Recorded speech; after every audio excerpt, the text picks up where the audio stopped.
Good afternoon students. Today we learn about isolation method of bacteria.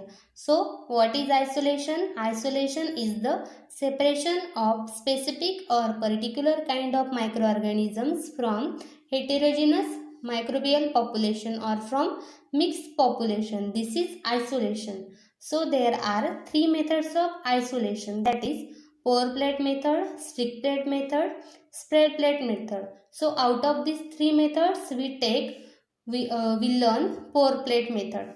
So for pour plate method, these two steps are very important: dilution of sample and methodology. So first of all we will see dilution of sample.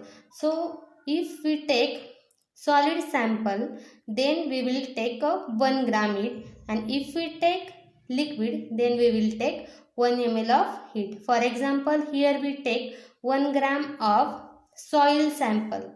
So this 1 gram of soil sample we add into the sterile 99 ml saline containing flask. This is our 1:10⁻²² dilution sample. So from this sterile 99 ml saline containing flask, again we take 1 ml of sample, pipette out it with the help of sterile pipette and add into the sterile 9 ml saline containing tubes. This is our 1:10⁻³ dilution sample. Again from this 1:10⁻³ dilution sample, we pipette out 1 ml of sample and add into the 9 ml saline containing tubes. This is our 1:10⁻⁴ dilution sample. So likewise we make a further dilutions. This is the dilution sample. Again we see the methodology. So this is the methodology. From this any kind of dilution sample we choose any dilution, and from this dilution we take 1 ml of sample and add into the sterile nutrient agar bed, and this bed is maintained at 45 to 50 degrees Celsius. So mix it properly, and after mix we pour this nutrient agar bed into the sterile empty petri plate. So this is the methodology. Again we will see the methodology. First of all, from this method, here we take 1 ml of sample and mix into sterile enable. So here we take 1:10⁻⁴ dilution sample and pipette out it 1 ml and add into the sterile nutrient agar bed. Okay.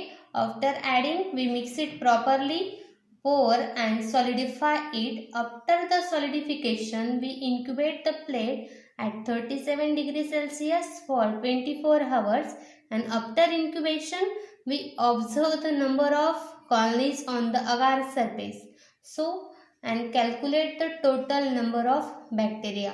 So this is the formula of calculation of bacteria. So we calculate here number of colonies into dilution factor. If we got 308, that much amount of, we got this amount or any kind of amount, so that much amount of bacteria are present in that dilution sample. If we take 1:3 dilution or 1:10⁻³ dilution, so what is the value after calculation? This amount of bacteria are present in that dilution sample. As we make several dilutions, so there is a number of microorganisms is less because we make a further dilution. So drawback of this pour plate method is that, so this method is unsuitable for saccharophilic bacteria, because saccharophilic bacteria means the bacteria which are grow at low temperature, and here nutrient agar bed we maintain at 45 to 50 degrees Celsius. So that's why saccharophilic bacteria cannot withstand at this high temperature. So this method is tedious, time consuming and skilled handled person is required. So microorganisms here we expose to heat because at 45 to 50 degrees Celsius. So these are the drawbacks of this technique, and this is about pour plate method.